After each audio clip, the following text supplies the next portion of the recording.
is a typical Sunday morning. It's quiet in the house. Dead silence. It's still dark outside. You can't see anything inside. For most people, this is a terrible time to wake up, but he's honestly okay this morning. I mean, sure, it's early, and he's still got like the junk in his eyes. He's sleepy, but it's not too bad. So he quietly sneaks out of the door and heads off to work because he wants to provide for his wife and his children. Generally, he gets along with his coworkers. They're pretty good guys.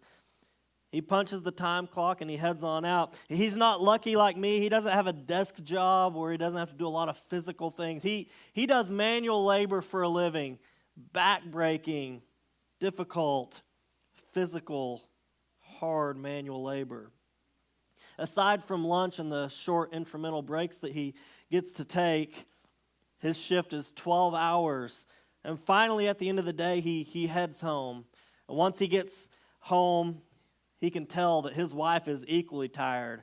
I mean, sure, she doesn't have to lift heavy things. She doesn't have to use a shovel or anything like that. But, I mean, she's at home each day taking care of kids. And that in and of itself is pretty tiring. And it's really give and take in their house. Some days he shows up and he's the one who's more exhausted. So he just wants to relax in his lazy boy. But other days he shows up and he can tell she's probably a little more tired. So he tells her, why don't you go take a hot bath, do something else. I'll take care of the kids. I'll take care of dinner tonight.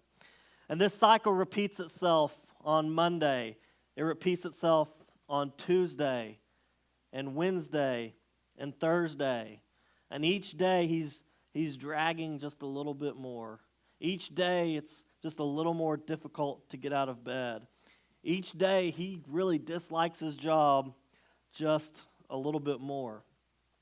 Friday rolls around and he's tired. Honestly, physically, he's more tired today than he has been any other day. And his job seems more difficult and tasking today than it has been on any other day. But he knows that if he can just do this for just a little bit longer, in the back of his mind, he knows that it's going to be the weekend. It's going to be time off. And on Friday, he and all of his coworkers, they actually get to leave just a little bit earlier. So even though they're dog-tired, even though they're exhausted, they live with a little bit more pep in their step. They leave with a little bit bigger smile than they do on the other days because it is the weekend. And so he gets home and just in time to start the weekend the way that he and his family always start the weekend. It's a little before sundown. His wife is hurrying around the house trying to get a few things done. The kids are out playing in the cul-de-sac with all the neighbors, trying to just soak up that little last bit of sunshine before their weekend starts and they have to come inside. And he's home, but he's got a couple of the chores that he has to do. He has to mow the lawn, and then the HOA sent him a letter saying that his shutters needed a new coat of paint, so he's got to get that done just before the sun goes down. He's got some things he has to do. And then about 25 minutes before sundown, his wife, with a smile on her face, sticks her head out and says, it's time to come in. It's almost time to start. So the kids, they wrap up their game and they come in, and he wraps up his home improvement project, and he gets in the house, and they're excited. They've been having fun. They've gotten a lot done, but now they're excited to start their weekend together. And this begins the typical Jewish observation of the Sabbath. It's exactly 18 minutes now before the Farmer's Almanac says that the sun will go down, and it's time to light the Shabbat candles. They do this because their tradition says you should not start a fire once Sabbath begins. And so if they want to have any light to be able to share a meal together, if they want to have any light to be able to read the Sabbath readings, the Shabbat readings together, to be able to see, they got to do it now because they can't do it once the sun goes down, because once the sun goes down, Sabbath officially starts. And after the candles have all been lit, they join hands for a special blessing. Now it's even closer to sundown. It's even closer to the best part of the Sabbath feast, the food, the meal. As soon as the sun goes down, however, they take part in another prayer ritual that is called the Kiddush, and it serves as a sort of an inauguration to the Shabbat weekend. This prayer ritual called Kiddush consists of 3 parts. First, there's a reading from Genesis in the Torah where the command is given to remember the Sabbath and keep it holy. And then second is a blessing over the wine. Because they're not Baptists, they're allowed to have wine for the weekend. And then third and finally, there's a blessing that thanks the Lord for Shabbat, for Sabbath. And now it's time for the feast, but before they can enjoy the food that his wife has been preparing for all day long, they have to go get cleaned up. And for the adults, this is just business as usual. They've done this 100,000s of times. They know the special way that you have to wash your hands, but it takes a little bit longer for the kids because they're just now, the younger kids, they're just now getting used to it. They're just now getting the hang of this hand washing ritual and how you do it and how to get it just right, to pour it over just the right angle, and all of these things. Finally, after everyone has washed their hands and gotten themselves physically and ceremoniously clean, they can break bread together. See, the Shabbat meal always begins with 2 identical loaves of bread. And this reminds them that on the 6th day, while they were wandering through the desert, the Lord provided a double portion for the weekend, for the Sabbath. And dinner usually consisted of some sort of soup or possibly even fish, depending on what was available at the market at that time. But the best part of the dinner actually wasn't even the food, it was the conversation. They would tell heartwarming stories. They would sing spiritual songs. They would share thoughts on the Torah, on the Old Testament scriptures.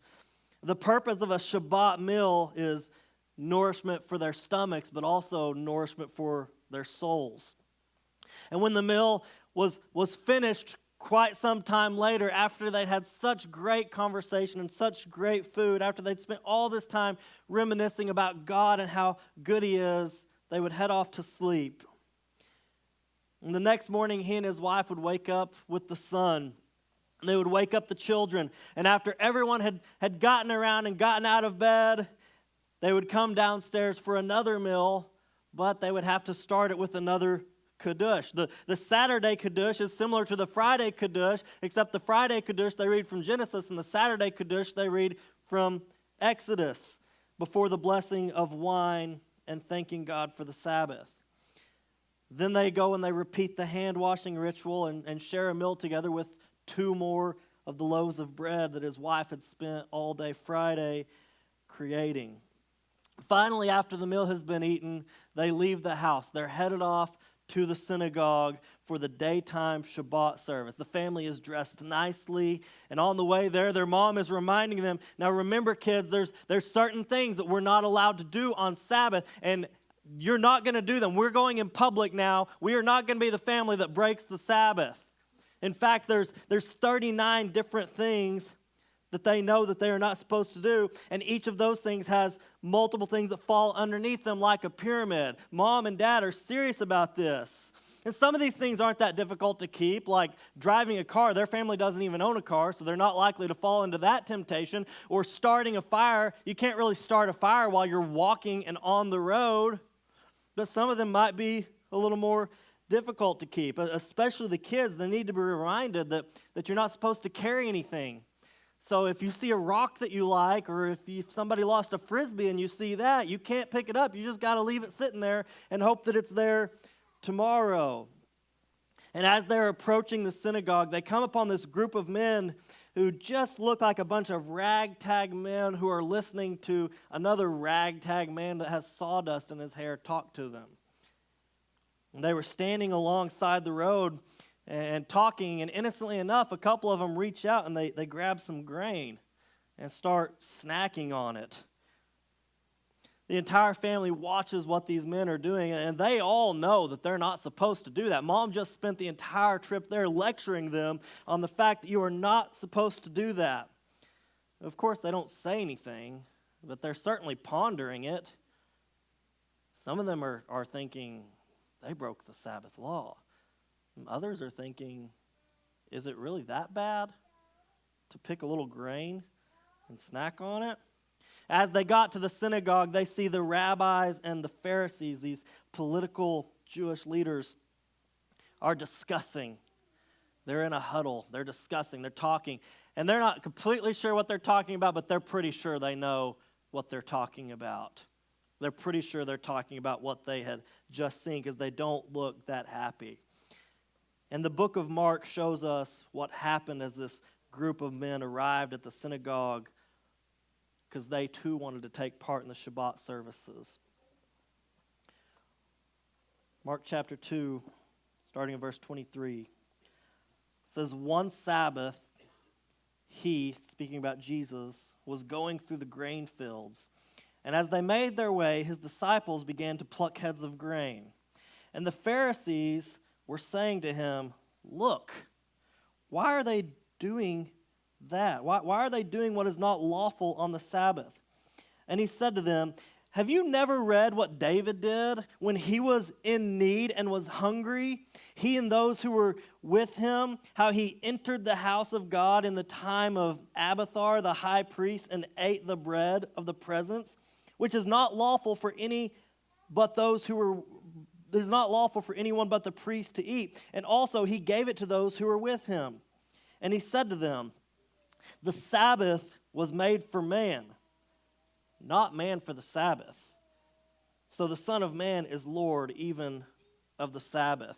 When I read this passage, I observe two different perspectives on the Sabbath. And it causes me just to ask a few questions. On the one hand, you have the perspective of the Pharisees. And I'm going to call this the duty perspective. The Pharisees were an elite group of political Jews who saw it as their sole responsibility to uphold moral Jewish law, to make sure that everyone kept the Jewish law. From their point of view, Jesus and his disciples, they were breaking the law by plucking this grain on the Sabbath. But why did they think that? Doesn't walking through a field and just picking a little grain to snack on, doesn't that seem innocent enough? That's not that big of a deal. Well, there's some things to understand about the Sabbath, or what the Jews sometimes call Shabbat.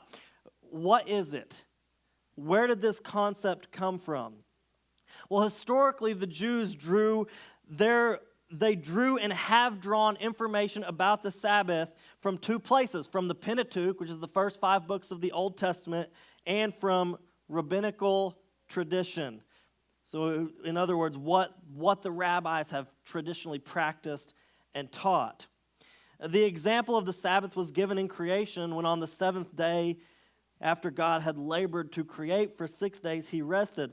In the book of Exodus, the Israelites were commanded to practice the Sabbath. And according to the book of Deuteronomy, the Sabbath was given as a covenant between Yahweh and his people, and it was intended to celebrate creation and to celebrate the Egyptian Exodus and to celebrate what God had done for them.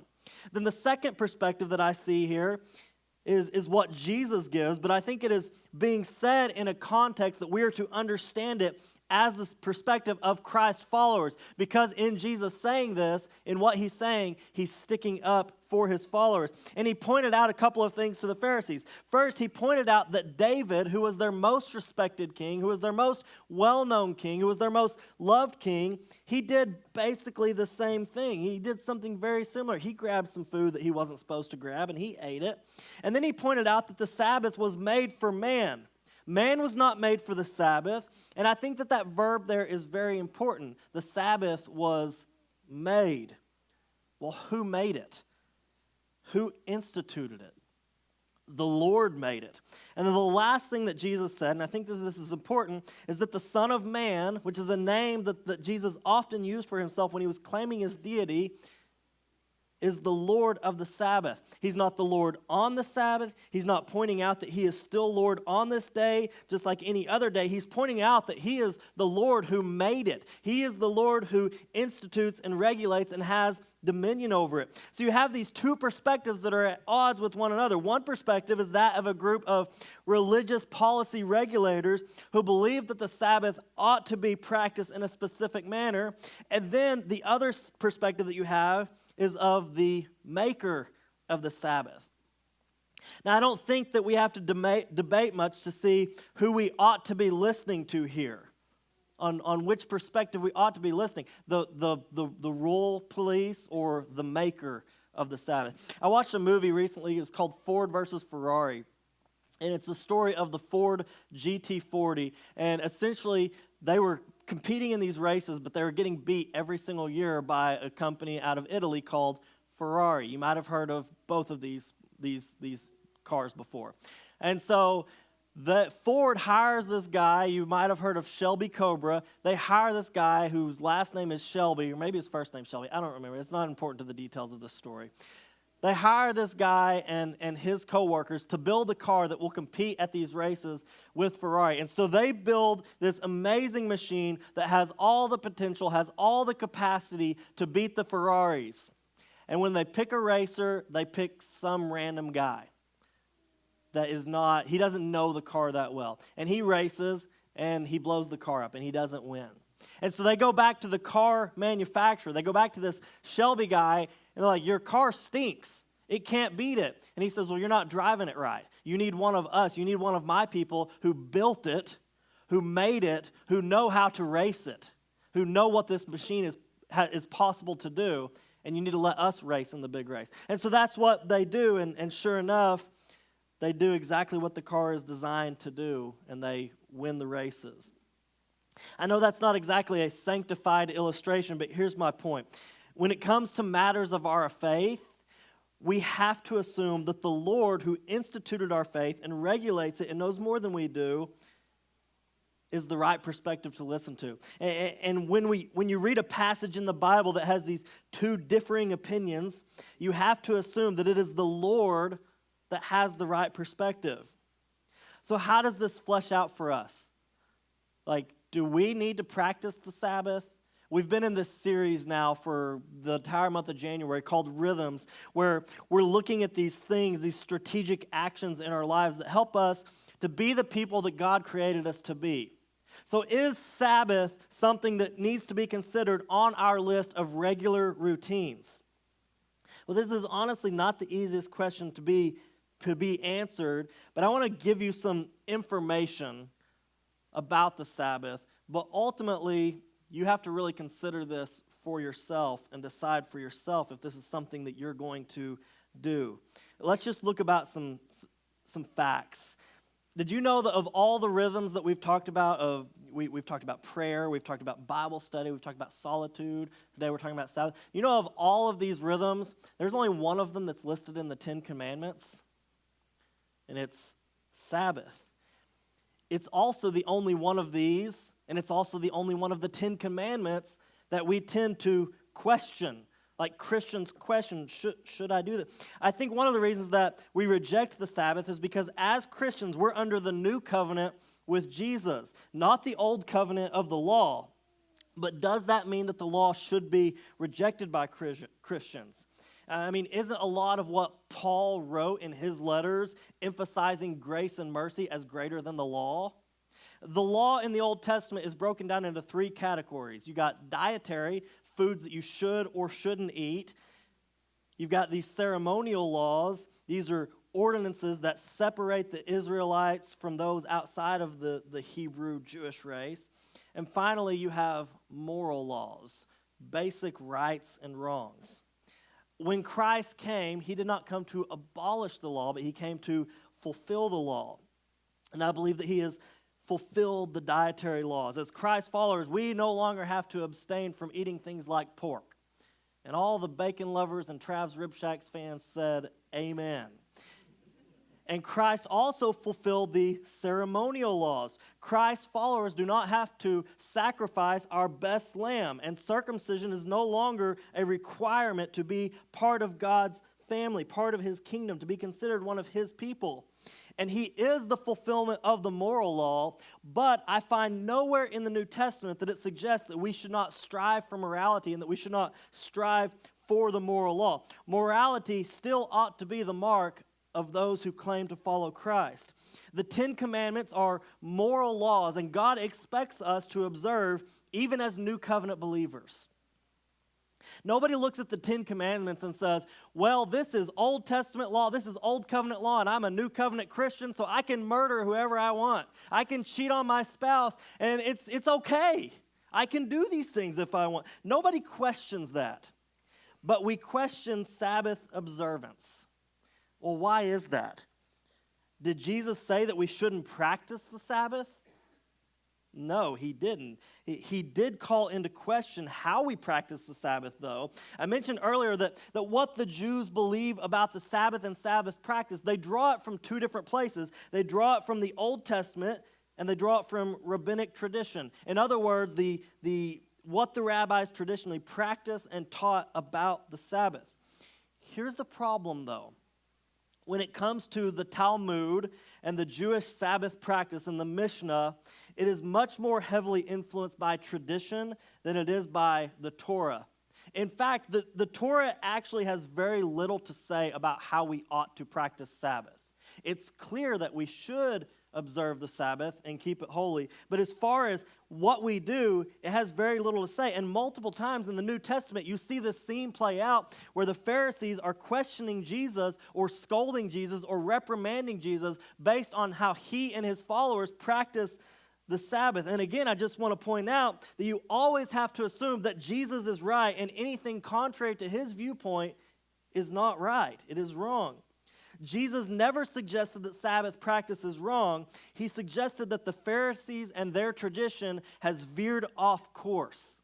Because for them, the Sabbath was an action that involved other precise actions in the way you do it that a person should do in order to find favor with God. But Jesus made it clear that the Sabbath was a gift for us. When the Pharisees were looking and saying, we must do things in proper Sabbath observance, they were missing the entire heart of Sabbath. It's a gift, and it's a gift that serves two purposes. It serves the purpose of rest and communion with God. And I actually like the idea that instead of saying that these two elements are what the Sabbath brings, we put these two elements into one word and say that the Sabbath brings renewal. What happens when you rest after a long week of going and going and doing and going and doing? Like, what happens when you finally rest? It brings renewal. What happens when after a long week of having everything else still our focus, when we're not focused on the Lord, but we finally take time to just focus in on God's goodness and who He is? Renewal happens. Renewal takes us back to what God intended for us. It takes us back to a place in which we are supposed to have felt closeness with Him, when we weren't so tired and so busy that we couldn't see straight. Do you know that tiredness and busyness and chaos, these are effects of the fall. These are effects of sin. And so after that has happened, God has designed a way for us to not feel as tired and to not feel so much chaos. And it's called Sabbath. This is why He told us to practice it. So should we practice Sabbath? Well, my opinion is yes, we should, because it is a gift from God that benefits us. So if we should practice it, then why don't we practice it? Well, I think there's a few reasons. One being that we don't always have the proper perspective of it. When our perspective is about something that we have to do rather than something that is a gift for us, it is off. And I don't want to rehash all of that, but it is important that if we're going to make Sabbath a routine of our lives, if we're going to think of this as something important to do, we have to think of it as a gift, not as a duty. We have to shift our perspective away from duty into gift. But improper perspective is not always the reason why people don't practice the Sabbath. I think another reason is because we can talk ourselves into believing that it is only an old covenant concept that doesn't need to concern new covenant believers. Look at Colossians chapter 2:16. It says, "Therefore, let no one pass judgment on you in questions of food and drink, or with regard to a festival or a new moon or a Sabbath." Some people will look at this scripture and say, see, Paul said that we shouldn't be questioned if we don't practice Sabbath. And my opinion is that he's talking about the ritualistic manner in which Sabbath was being practiced and what the Pharisees, the Judaizers who were Christians or Jews who had converted to Christianity, what they are pushing on people, saying this is required for your salvation. My opinion is that Paul was talking about those ritualistic practices of Sabbath rather than the practice of Sabbath itself. But let me just go there with you. I'll give you that I could be wrong. In my limited understanding of a lot of things, with my finite wisdom that doesn't understand everything, I will go there with you and say that I could be wrong and that the Sabbath is not required for New Covenant believers. If I have it wrong, there's two things that I want us to consider. First, let's consider that all of us ought to be gracious to one another. We ought to be gracious to those who share a different opinion than us. If we practice Sabbath, but another believer does not let them, just let them be. Don't hold them to that standard. But the flip side is also true. If we don't practice Sabbath, but we know somebody who is trying to just find more margin in their life and trying to find more rest and trying to find more opportunities to love the Lord and reflect on Him, let's also be generous to them. And the second thing to consider, if I'm wrong, and if we are not required to keep it, is that it is still a gift. It is still something that God gave to mankind, and we can still benefit from it in an impactful way. The more rest we have, the more productive we are. The more time we set aside to worship God, the more blessed our lives are. That's just how it is. And then here's the third reason that I think we don't practice Sabbath, is because we think we have too much to do and not enough time to do it in. And the saddest part of that reality is that what we often do is we veil it with a spiritual excuse, a spiritual mask, and say, I have to be on mission for God, and His work doesn't stop. He didn't stop working, so I won't stop working. While I appreciate the sentiment, it is bogus. Do you know who took breaks and stopped even when things needed to be done? Jesus. He took breaks. He stopped. I just want to point out to you an incredibly impactful passage for my life. Pastor Matt touched on this verse very briefly last week. Mark chapter 1, verse 35 says, "And rising very early in the morning, while it was still dark, He departed." We're talking about Jesus. He departed and went out to a desolate place, and there He prayed. So Jesus, He gets up early in the morning, and we don't know what the desolate place is like, but I just picture He's stepping over the people who are still asleep in the house, and He just goes off on some mountain somewhere, and He just finds a rock, and He just sits down on it to pray and just to rest and just to be away from His normal everyday thing. At this point, Jesus He's in the thick of His ministry. He's been healing people. He's been calling disciples, like He's having to hire people. He's been teaching, and there is a buzz about Him. Like people are noticing and hearing. And so He gets up early and He goes away from the noise and the crowd just to be alone and just to take a break. And here's the part that has had such an impact on me.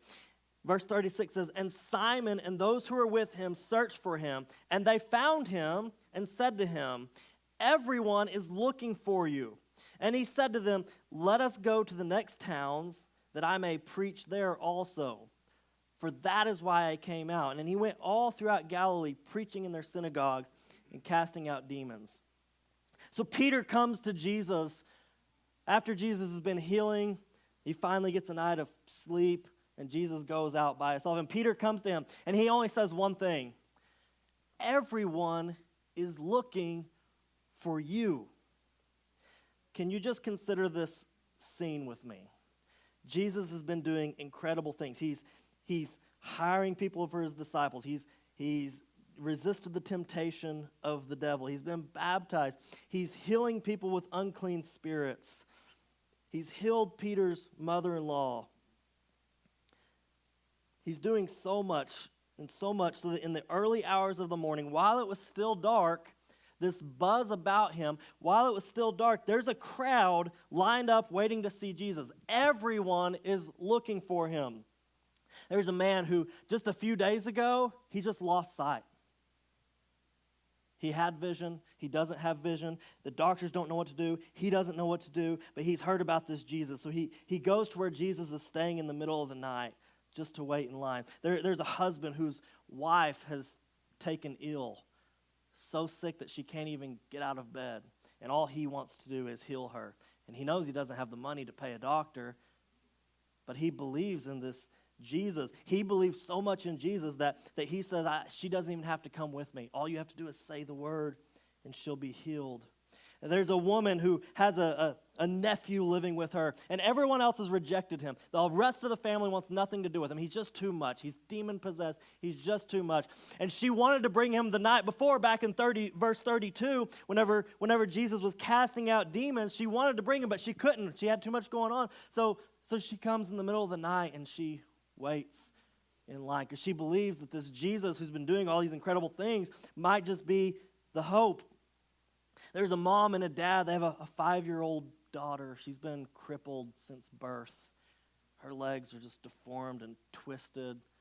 She's never walked. They've tried everything. They're at the end of their rope. Their little girl, she's 5 years old. She's their princess. She doesn't deserve this, and they just want help for their princess. And Jesus might be the only hope they have for healing. So they put her on Daddy's back, and he carries her to the line. And there's this line forming outside. Everyone is looking for Jesus. And when all these people get here, Jesus is nowhere to be found.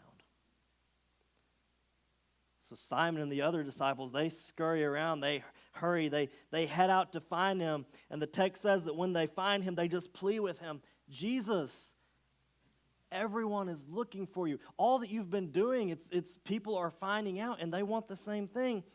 And Jesus' response is that it's time to move on to the next town. Even Jesus took time to step away from his daily work to rest and pray and commune with God. Don't you think that in his omniscience that Jesus knew that there was going to be a group of people looking for him? Don't you think that the work of Jesus was doing was good work? Don't you think that whoever the people that everyone was looking for Jesus, whoever these people were, don't you think they're probably disappointed, maybe a little even angry with Jesus because he wasn't there and he didn't come back? He just went on to the next town. Listen to me, church. The excuse of I have too much to do and it's for the mission of God does not stand up. It falls flat on its face. Jesus' mission was to save the world. Your mission's not that important. I'm sorry. Your mission is not as important as Jesus, but he took time. There's always going to be a lot to do. There's always going to be really, really good things to do. And there's always going to be people who are disappointed and mad and just don't get it when you are trying to have Sabbath and they just want to suck the life out of you.